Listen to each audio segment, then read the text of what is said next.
I just want to take a moment to say how excited am I for this.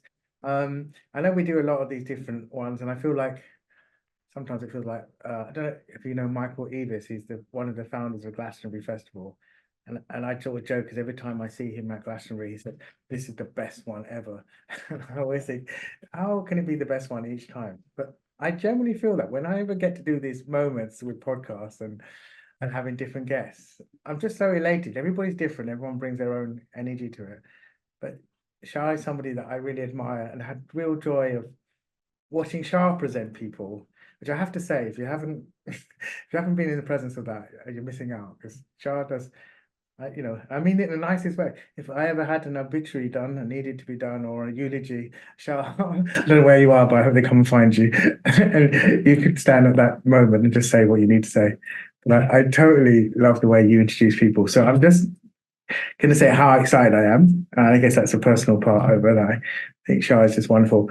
And we're going to talk more. We're going to talk today, just, and these sessions are about, how we make what is a reasonable adjustment, what it means, I think, in my language, in my world, which is really about participation. I think I can get lost and locked into what is it we're fighting for because there's justice and historic wrongdoings. So we need to talk about that. We need to address what it means and how we collectively lose things. But also, I think, sometimes I want to invite so many different HR leaders and people like that to be here to think about their roles and responsibilities. But aside from that, I don't. I just want to have a meaningful conversation with someone deeply sincere. And that's what we're going to do. So I won't say much more than that. I know this is recorded. As always, we're going to ask a series of questions. They're not a lot of questions, to be honest. They're usually only 3 or 4. But we've always, and everybody that's listening, I know we've got about 40 odd people listening today, that the goal for Labels and Legacies isn't just to talk about intersectionality or adjustments, but it's to talk about how we move these conversations away from HR speak, how we move it away from what maybe companies decide what participation looks like to a place where people do, and that people are always asking these questions, but they're not always safe to. So when we get a moment in our lives where we get to represent that conversation or be in it, we don't just speak for ourselves, but we also speak for the folks who look like us, who are still not in these rooms or these places or these podcasts or in these studios. So with that, I'm going to hand over to Shah and ask questions. And as I said, we are going to finish, as always, on something positive because that's how we are and that's what we roll. And we're not here to reinforce despair, but we are going to go as real as we need to go because that's our responsibility here. So I hope that's a message to everybody listening as well as me and Shah too. So Shah, I'm going to ask you a question. Is that okay? Any comments before I go into the questions there, Shah? Yeah. First of all, thank you so much for that amazing introduction. I absolutely hate the morbid thought of having to write your obituary, but I'm very humbled and flattered. And I, as ever, will always speak highly of you because you are such an incredible human being. And the fact that you just exist, not only in these spaces, just how you exist with so much compassion and kindness as a human is always inspiring to be around. So I'm just really privileged and grateful to be here with you. Second thing I'd like to say is I'd just like to give a audio-visual description to anybody who might need it and say that I am a woman of colour with brown skin. I have long brown curly hair that's just below shoulder length, and I'm wearing a white shirt today.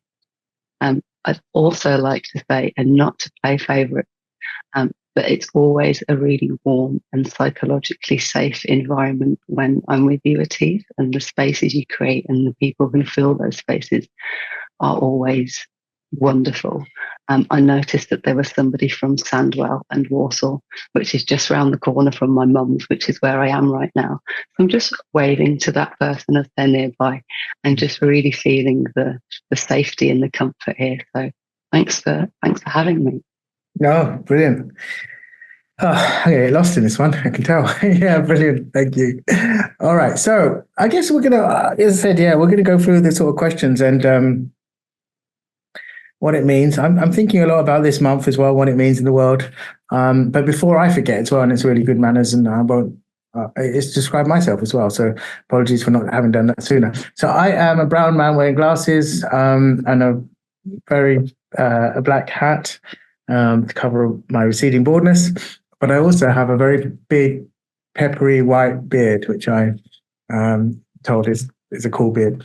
And I'm wearing a yellow scarf and a blue shirt. Suspiciously looking like a flag of Ukraine, but not deliberately. Just happened that way. So, all right. So I'm going to begin with a question for Char, which is, and as I said, we go off script because we can, and that's our invitation as people. But the question is, can you explain what protected characteristics are under the Equality Act of 2010? I can actually. And I really like this question because it takes me back to when I used to teach and I used to run workshops for young leaders and managers. And we used to talk about the Equality Act because, as you know, my background's in law, being from South Asian parents and Jamaican parents, we have that lawyer, doctor, accountant sort of narrative that we have to follow. And so I actually reluctantly will say that I'm quite a fan of the law. And if we look historically, especially at the law in the UK, it's renowned for being quite archaic and quite strange in some of the ways that it shows up. And so when we got to around 2010, we looked at some of those laws that were meant to protect people, and they're almost sort of categorized together and regrouped under the Equality Act to form the 9 protected characteristics or labels or categories or boxes, if you like, depending on the terminology you're most familiar in, that were designed to sort of protect people and prevent discrimination. But in my opinion, they actually sort of promoted sort of enforced tolerance of people, rather than, focusing on education or promoting acceptance, which is what we're all about. But I won't go off on a tangent. These protected characteristics, they are age, race, disability, marriage, gender, sex. So when I say gender, we're talking about gender reassignment, i.e. the trans community, sexuality, i.e. LGBTQI plus lives, and religion or beliefs. I was very interested when I was learning about this in my youth to discover that some people identified as Jedi, as a religious or belief system, and I really wanted to be a person who would go and use the Force. So I might, if you want to join me, it's not a call, but I feel like we're both aligned in Jedi. Does that sort of answer the question? Yes, absolutely. I mean, as we explore, we'll absolutely. So we have 9 protected characteristics. I can't remember. I'm just going to reinforce as well, because you might have said it, but in case not, pregnancy is one of them as well. The idea. Yeah, maternity, I said. Yeah, you did, but yeah. Pregnancy, absolutely. Yeah. So then the question is, I suppose we're going to get into this really. Okay, so we've got these 9 protected characteristics, and whether they're good or bad or not, whether they do things or whether they're effective in us, I think is the conversation we absolutely have to have. I think there was an awful lot of folks, particularly large companies, worrying about compliance and sticking to that and adhering to what honors those protected characteristics, what the 2010 Act is about. What makes it different from the 1995 Discrimination Act? Why? Is it a rewriting? Is it an updating? Is it a new thing, but with just new terminology? We can explore this together. I've got some passionate feelings on this, but I'm going to hold back a little. So I guess the next question is, what way does the concept of protected characteristics fall short of addressing the needs of marginalized groups? For you, in what way, Char, would you say? Well, I would say you're looking at it. Yeah. You know me. Yeah. You know me more than my labels. And what the Equality Act does, what these protected characteristics do for me, is it sort of oversimplifies my identity. It doesn't take into fact, intersectionality as a concept. We're not looking at people with I work a lot in, as your colleague was saying earlier, in the world of NLP, in the world of peak performance. And when I'm looking at well-being and coaching practices, I'm looking at people with a really 360 holistic view of their mental, emotional, social well-being, spiritual well-being. And the Equality Act just really sort of diminishes that extra level of depth we have for people. And when it does address individuals, it's always addressing an individual case. And so it sort of completely overlooks the fact that a lot of the issues that I encounter are systemic. And so you can solve problems for one person, but that's not solving or changing or influencing culture or educating people or moving with how quickly our socio-economic culture and how fast this landscape and the scope's changing for people. And so, I could rant, I could cry, I could, pull my hair out, because there's so much frustration that it doesn't actually consider that perhaps people have different starting points. It only considers the fact that they want each individual to get to the same end point. And without doing that work first, we're overlooking, dismissing, and perpetuating the feeling of otherness. Because if you don't see me as an autistic queer woman of colour, and see me as a whole, and see me as somebody who comes from a working class background, who's worked towards having an education, who's had to really fight up the corporate ladder, if you don't see my challenges, if you're almost like, I liken it to the idea of when people say, oh, I don't see colour. It's like, I need you to see the challenges that I've had. I need you to understand them, and I need you to become a champion for me, rather than sticking these labels on a box and saying, oh, you're here, here, here. I can feel the passion running through me, sorry. No, I honestly, we're all honoured. I mean, everybody listening to this today and also listening to later, we're honoured by these moments, right? Because in truth, look, when women of colour say things, it usually takes, if at all, and that's if at all, but historically, Angela Davis has talked about, in a racist society, it's not enough not to be a racist, we have to be anti-racist. When Kimberly Crenshaw first, she said this in 1972, and so, we come to understand the idea of systemic or structural racism, that it's not about good or bad people on their own, although that's a major question, but that's not enough if we're not able to discuss structural inequity, historical wrongdoings, and power. This is the same about Kimberly Crenshaw. We coined our understanding and certainly the terminology of intersectionality. But this was said in 1988. So if we're lucky, and I think about the work of bell hooks and the influence that's had on my life, that when Black women say things, if at all it's understood, if at all it becomes part of our language or vocabulary, if at all, then it takes 50 years to do that. And there's something deeply missing about that timeline, which is about our urgency and our understanding, for sure. But I think it's the debt that we owe to difference, the debt we owe to the conversations and the sacrifice of people fighting to say things, the exhaustion in which they might have to find themselves saying it, and sometimes the lack of acknowledgement of that exhaustion. So if I think about it, I guess I'm going to sort of maybe indulge myself, but I think about the 9 protected characteristics. I would love 40 folks listening today to think about what Char said. The whole of us are not in there. So we're almost seeing good people. And I think sometimes, I'm not anti the Equality Act, by the way, I want to make that really clear. I'm anti. Yeah. Okay. Well, so that's good. Yeah, I know that. Yeah. So I would say, I'm going to use this bit and then pass to you, maybe.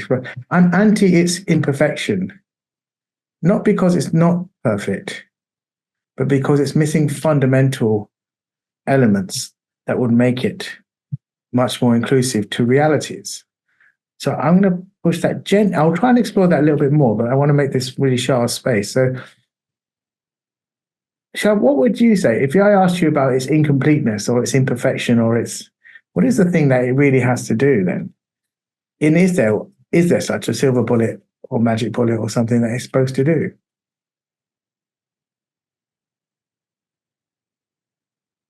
You know that I'm heartful and people-centered in my approach to the way that I think about things and the way that I move through the world and everything that I try to embody and behave and think. And so when I wanted to work in the legal sector, I wanted to go and change the world from the inside out. And I wanted to go and, I thought that I was going to sort of like pull the curtains back and everyone was going to have equity and I was going to dismantle the system. And I quickly realized that it didn't quite work like that. And it wasn't something that little old Char Bailey from Braidley Bilston, just very working class girl, just trying it on, was going to be able to achieve with ease. But what it did teach me was the importance of people feeling seen, connected, feeling a part of something bigger than themselves, feeling as though they can be understood, accepted, and potentially even celebrated, even if we think of just like, the basics, Maslow's theory hierarchy. People want that feeling of self-actualization and celebration. And what I think it needs to do is it needs to cultivate and foster psychologically safe environments where people who are usually at risk of judgment, retribution, feeling othered, not being included, not being up for promotion, not being invited to the social events, not being labelled as the angry Black woman or the difficult autistic woman or the feminist lesbian who's too righteous, all things that I've been called throughout my career on different occasions. And so what I think it needs to do is actually cultivate an environment which brings people together and celebrates their diversity rather than picks people apart and sort of can, in a way, perpetuate the otheredness, the feeling of these people sit over here, the feeling of us and them, and the feeling of lack of complete safety and acceptance. And so, no, I don't think there's a silver bullet. But I think when we get it right, we open the door for those conversations. A lot of the organisations I'm working with now are doing work with, they're bringing their ERGs together. They go, oh, let's have our Black network and our neurodiverse network come together and talk about, the privileges or the challenges or what they have in common and how can they learn from each other. And I think if we approach our differences as things that we can become really gently and softly curious about, then we can start to bridge the gaps between unlearning the biases that we have and unlearning that very human need to put people in a box and to understand where you stand in relation to them. Because, I'm not saying everyone's bad and this is bad and we shouldn't have categories of people and we shouldn't do this. But what I am saying is there a way that we can approach this with an intersectional lens, with a softness and compassion that promotes equity and a connection between people rather than a separation? Absolutely. I'm sorry that I might have ranted a little bit there. I did feel myself going off on a little tangent. It's not a rant, absolutely far from it. But no, I think everything we're saying here really matters. It doesn't just matter for those who are here today or feeling excluded. It actually matters for a generation of people not yet born, who will wonder why we didn't take this on. That we're actually watching globally, and I don't think it's just in the UK with the kind of doctrines that we've seen out of the Home Office recently, of the clawing back of equality and equity or diversity and inclusion conversations, the clawing back of those conversations that we've pushed upon and done well in the spirit of participation, and acknowledged what we haven't done well in at times. We need to do more of that acknowledgement, I think. But despite that, we're not actually moving necessarily and nor does justice ever move in some moral linear arc. It has to be redrawn and rethought out and rethought out again and again. With that comes an emotional labor and exhaustion. And I think if I go back to the protected characteristics, that emotional labor can be done by some because they have the appetite or the confidence or the courage, or sometimes just the outrage to do it. And for others, there's all those things are present, but also present is fear. The idea that they will single themselves out, that they will take a risk that could cost them socially, economically. But when you have to do more in a workplace because of any of these characteristics, and because of misogyny, homophobia, if you have to do racism, if you have to do more in a workplace, then you're hardwired to share less. And so when an ERG says, oh, you're welcome here, great. I think that's a beautiful thing. But if those folks don't look like you, then you have to think, okay, I'm in a disability ERG, and that's a good thing. But yet, who are the folks who are able to show representation? When I think about neurodiversity, I don't think I've met another person of color leading. A joy in my life is meeting more people of color talking about hidden differences and neurodiversity. A real joy in my life is people talking about how we remodel it from a global south. A real joy in my life is being part of that conversation. But I also know that we're still too label driven in order to be seen. So it throws up a couple of questions that I want, is that compliance is a good thing. It honestly is a good thing, right? But the difference between inclusion and compliance is a lot. You know, that I courageously said once, and I'm going to say it again because it takes guts to say it. But compliance means you don't get sued. Yeah, it doesn't mean you include. So when you're a big organization going, we want to be compliant, of course you do. But more importantly, what you want is participation. And if the 9 protected characteristics is what drives that, then okay, great. But let's go back to what Char said here, that we're not just one of these characteristics, that we're all of them. Another famous writer, Audre Lorde, rightly said it too. Char, you probably know what I'm going to say. You know, she famously said there's no such thing as a single issue struggle because we don't live single issue lives. And yet we are almost governed as if we do. That we're this label, or we're that label, then we have rights. But what if we're afraid to even have the label? What if that label itself? There are people who struggle to come out in the workplace, but have come out in their communities. And there are people who have come out in the workplace that haven't come out in their own communities. There are people struggling to get a diagnosis for a hidden difference. And there are those who have struggled hard and managed to do it, but dare not do it in their own community. These are the truisms of barriers and the truism of psychological safety and self-actualization, I guess. So if we were to think about that, I would love everyone to pause for a moment when they look up the 9 protected characteristics and ask themselves one question, which I think is really important. That not one of them is about socio-economics. And when we talk about equity, we're going to talk a little bit more about equity. Equity is about choices. Some are afforded them. It's not enough that we have a label. Doesn't mean we all have choices. So is class or socioeconomics one of the 9 protected characteristics? Should it be? I want to throw this gently back to Char and see if you feel it should be or has relevance in terms of equity. I think it absolutely does. I would say, with all love and respect to my wonderful mother, you know, when she had me, she was a 19-year-old person who was living in a council flat in a tower block as a single parent. She didn't have any education. She didn't have a job. She didn't have any of the social or cultural tools or resources to understand how to progress in life. She'd just come out of care. She was brought up in the care system.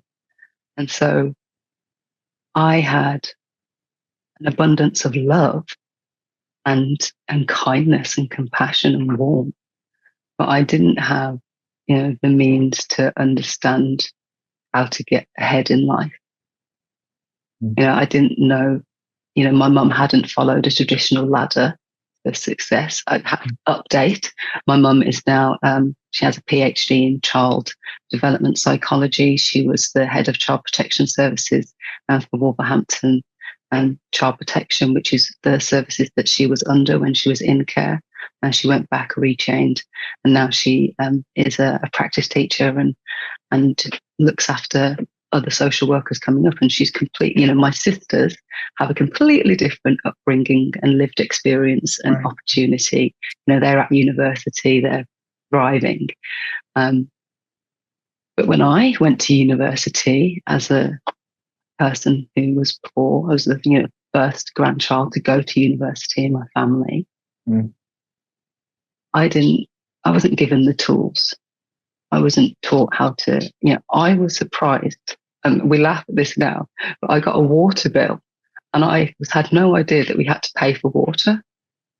I was absolutely I was like, Mum, I've had this bill, it's for water. I was like, it falls from the sky. How can they be charging for this? And, we look back and laugh at it now, but, things like that were just very telling of the lack of understanding that my mum hadn't been afforded to pass on to me. And I also, when I was, I was lucky enough to go to an incredible school and get a scholarship and be afforded a brilliant, privileged education. But I also had a lot of internalized unconscious biases because I thought people who were affluent or who were educated would automatically hate me, and I would come up against all of these struggles. And so I also had to, whilst prepare myself for the biases of the world, unlearn my own unconscious biases on my journey so that I could fit in with the groups that I was surrounded by because of the education.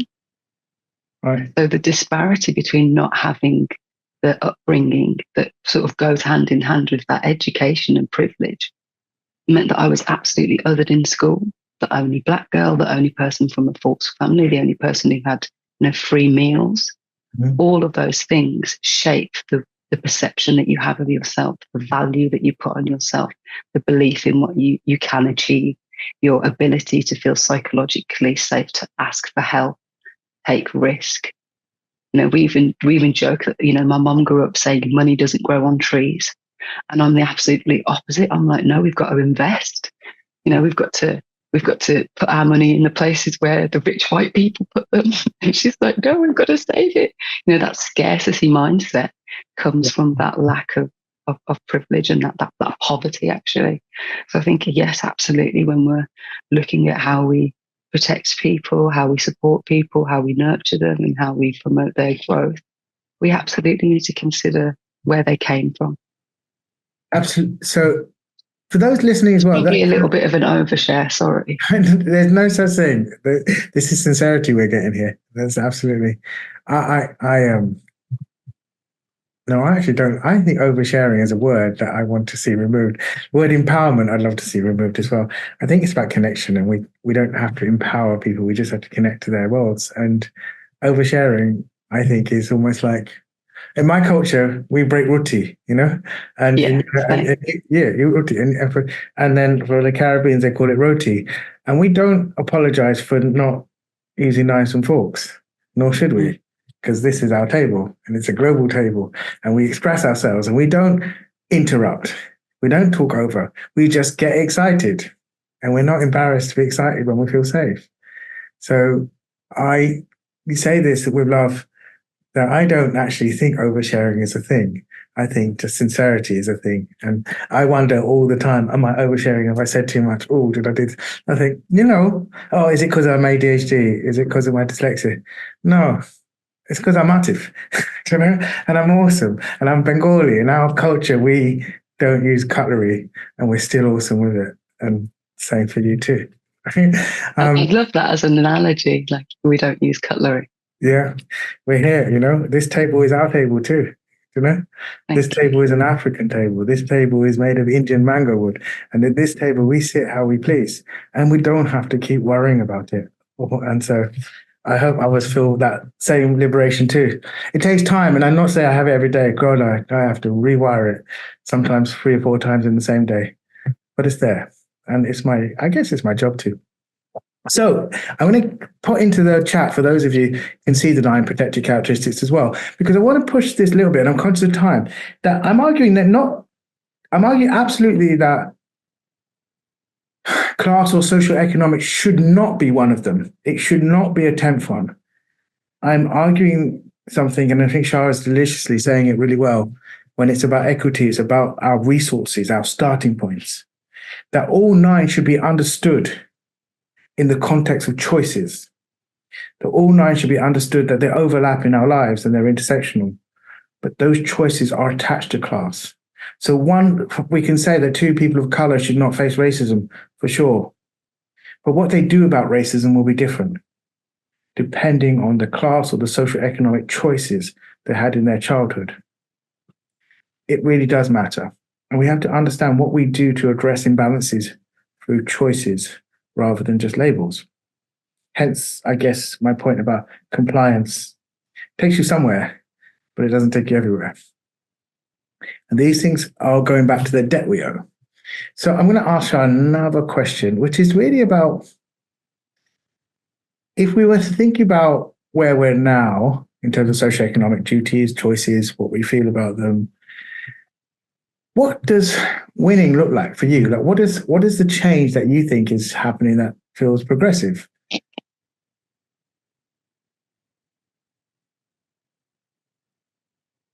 Or if I help, are there adjustments that you've seen that have benefited due to your identity or outside of it, or just the solidarity of people who have completely different experiences to you? Well, personally for me, and I think this speaks volumes actually, I have never been in an environment where I've had a reasonable adjustment that satisfied my needs. I've never experienced that. I think I've been able to try and shape that for others and pay that forward. But I've never been in an environment where anybody's really holistically understood all of me and accepted all of me, apart from the sort of social environments that we sort of have created. You know, when it's me, you, and Marcia Brisket Bailey together. Yeah. Breaking routine. Yeah. We have created those spaces for ourselves. And I think what's important about this as a whole concept, if you like, is that when I was thinking back on my career, if you like, and my experiences, it's not that people haven't been accepting of individual intersections. It's just that they haven't had an understanding of how those intersections sort of create my own version of minority stress and my own personal, internal and external challenges and barriers. And so where I landed was that it's less of an adjustment piece and more of an education piece, because I'm really privileged now to have got to a place on my personal journey where I feel like I can celebrate coming out, whether that's coming out as a lesbian, coming out as neurodivergent, coming out as mixed race or whatever it might be. But I feel as though those labels that have been put onto me, I always thought, these labels separated me from wider society, when actually I'm like, no, they bring me closer, because if everyone is something, then there's something within me that can connect to almost every person. and I can be part of these communities and I can influence those communities. And now I'm like, this time 2 years ago, when I wasn't confident about being open about my autism, because I thought, who's going to want an autistic coach? They're going to think, why would, this disabled neurodivergent person, her brain doesn't work properly, how's she going to help mine? Those were the stigmas that I'd learned and attached to myself. Right. But now that I've unlearned them, I'm able to celebrate them. I'm waving my autistic card around. I'm waving my gay card. I'm proud of my blackness. I'm proud to say that my pronouns are she, her, and I'm a woman and I'm a feminist. And although my gender expression sometimes is androgynous, or you can't tell, people have said, oh, I braid my hair and they say, is that a man or a woman, or whatever it might be. I own all of my identities. And what I think we need is for people to be educated and inspired and encouraged to not have their differences as things that others tolerate, but to be things that people are curious about, that they embrace, and they get to the point of true celebration. So that when we are in these categories, it isn't a negative or a downer. It's just something that we look at with curiosity and compassion, with a how can I help lens, rather than, oh, what does this person need lens. Yeah. Well, it takes us to the heart of, I guess, you touched on it already, the heart of why these podcasts are called Labels and Legacies. That the labels can be deeply liberating for a lot of people. And there's a legacy attached to that for a lot of people. But there's a system pressure of being labeled or being confined to labels or made to accept labels that might leave more people behind than we know. And this is the courage of the conversation, isn't it? That reasonable adjustments, we often think of them about for disabled people, but we all need welcoming. We all face barriers. And I get into trouble sometimes when I say this, that we're all neurodiverse, but we're not all marginalized because of it. And that's the work to do, that we're all neurodiverse. It would be a shame if we weren't, because we all use a different map to the world, but we are sometimes so isolated in our learning that having labels that decipher what the impact of that isolation has caused, the idea that there are ways of accepted behaviors and norms or education realities, that we've created disorder narratives and deficit narratives. And that is painful. It leaves us without a home. It leaves us as broken-hearted children. What you've heard me say 1,000 times, I grew up thinking that different was synonymous with worse. And it wasn't until I, showed up in the world in different ways and received my internal and external validation in different ways that I realized actually my difference is not synonymous with worse. My difference is in some way synonymous with excellence. Yes. And just because I go a different way to get to the answer doesn't mean that the way I'm going is the wrong. No, absolutely. Well, this goes back to the heart of celebration, I suppose, and the debt we owe to difference, Where at DNA is a team that transforms organizations like, the United Nations and others. But I always think we're this good, not despite the differences we're made up of, but because of them and through them. But I look around all the time. I think I'm conscious it's Pride Month. And I think about the organizations that are putting their flags up. And I think that's a good thing. Honestly, I think it not just liberates me, it liberates my children. So I have a debt to that excitement and what that means in terms of their well-being and safety in the world and choices that they get to express love through. It's a conscious thing. What I intrigued by and sometimes really longing for is organizations to say, we didn't do this well. We were here in 1969. We said nothing. In fact, we did more than say nothing. We were opposed to it. And that was wrong. And here we stand today showing that and expressing that and recognizing that in our lack of thinking of civil justice or rights, we have got work to do. And in that process, we wear this flag today, not because of marketing, not because of branding, but because of the debt we owe to difference. And I would apply that again and again to organizations and companies, saying, please do that. Say you messed up. It's okay. I will say I messed up, but I am working on an idea that we share this humility, because it's not just needed for people who feel powerless, but it's needed for ourselves to liberate ourselves. Yeah, I feel like it's such a big ask to ask them to admit that the system has failed us, and that they've been part of that failure. It's easier to sort of brush over and say, yeah, but look at us doing all these great things now. But I think that is a part of the healing journey. And when I talk about this, I liken it to personal relationships.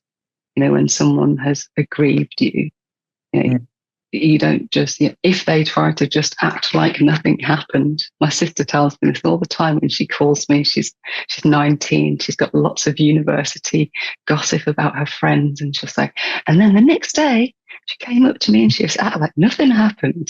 And she's really aggrieved that it hasn't been addressed, even though she's not against continuing the friendship. She just wants to be heard. She wants to be acknowledged. She wants her pain to be felt in a way. She wants it to be known that she's experienced suffering as a result of this treatment. And I think that is true for any sort of relationship, whether that's one that you have with a friend, a family member, your boss, an organization in itself, a country, a system, what something stands for. If they've done something wrong, you want them to at least acknowledge and have some accountability, because that sort of gives you the assurance that it's not going to happen again. And that it's not in your mind, that it's not your, and that sincerity, I think, opens doors in ways that people underestimate, that marketing, even good, fancy, glossy marketing, can never reach, when you're safe, because organizations have talked about their fallibility and their solidarity. So this brings me to a question that I'm excited that we are going to get to a world that talks about barriers more than who's got what label, that this conversation isn't about disabled people, reasonable adjustments, but it is about psychological safety and the strengths of our differences when those differences can feel safe, because they shine when they're safe. They do good things when they're safe, and they co-create when they're safe. So I'm going to ask a question for you, Char, which is what I always ask everybody when we do this, what, in terms of reasonable adjustments, maybe, but maybe not. What keeps you hopeful? What is the thing that feels like we're winning on for you? I really love this question, and I love that you ask it as well, because as a coach, I love that sort of leading questions, and I love the questions that sort of make you introspect and think. And as you know, I'm a very holistic person in general, so I'm always thinking of the overall effect.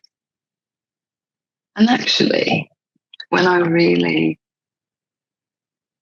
throw it up in the air, where it lands is right in my heart. And so when I think about what really makes me hopeful is that vagus nerve connection, feeling, energy. And I imagine all of the people in this chat, or who are watching, or who will be listening back, can picture a moment or a person where for some reason or another, they had this feeling like their heart grew and they cared. Maybe it was for a child, or maybe it was for one of their pets, or maybe it was when they saw an injustice, or when they just really decided that I care. My dad told me when I was about 6 that I used to be inquisitive, and I used to complain a lot because I was a little justice warrior. Say, why doesn't anyone do anything about all these problems? And I was complaining about all kinds of things, like they shut the local park, or the time that the chip shop closed, or why there weren't any other brown people in my school. And my dad said to me, I think he must have read it on a greeting card, but he said, Charmaine Elizabeth, you are someone. And that has always sort of stuck with me. And so when I think about what makes me hopeful, it's when I see people who are doing this work, when I look at you and I listen to you, especially you, Atif, and I know that you care. And I know that perhaps we haven't got the same voice, but I know that we're singing from the same hymn sheet. We're part of the same choir. And some people who won't even ever want to listen to me will hear your voice, and our message will echo. And the people who don't want to listen to you will listen to someone like Marcia or Dan Harris or anybody else who is heartful and really cares. And so when I don't have the capacity or the energy to be vulnerable and candid and to lay my truth on the line, I have this quiet knowing and comfort and certainty that comes from hopefulness, that comes from knowing that there are other people out there like us doing this work too. And that inspires me and fuels me and energizes me every day. I only have to open my LinkedIn feed and see the incredible people doing amazing things. And I just think, wow, all the reasons why humanity really does irk me sometimes and really does bother me. There are some really incredible people, and we really are going to change the world together. So that's what keeps me hope. You, in a short answer. Char, you're too, honestly, I hope they find you whenever that dark day comes, or maybe it's a beautiful day. But yeah, on my eulogy, I so want you. I am coming to the end of this already, and I sort of, I guess, it's been another, as I said, we moved beyond HR speak because this is our way. And it's just wonderful to have the sincerity of this conversation, particularly with you, Char, for me.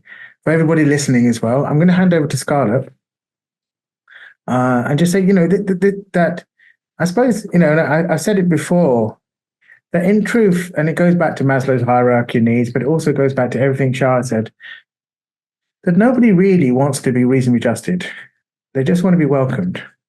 And what it takes to do that is the role of leadership, but not just the leadership in companies around us, but the leaders in our own voices, the leaders in the 6-year-old child in us, when our father says, it takes you. And that, I hope, is what everyone takes from this.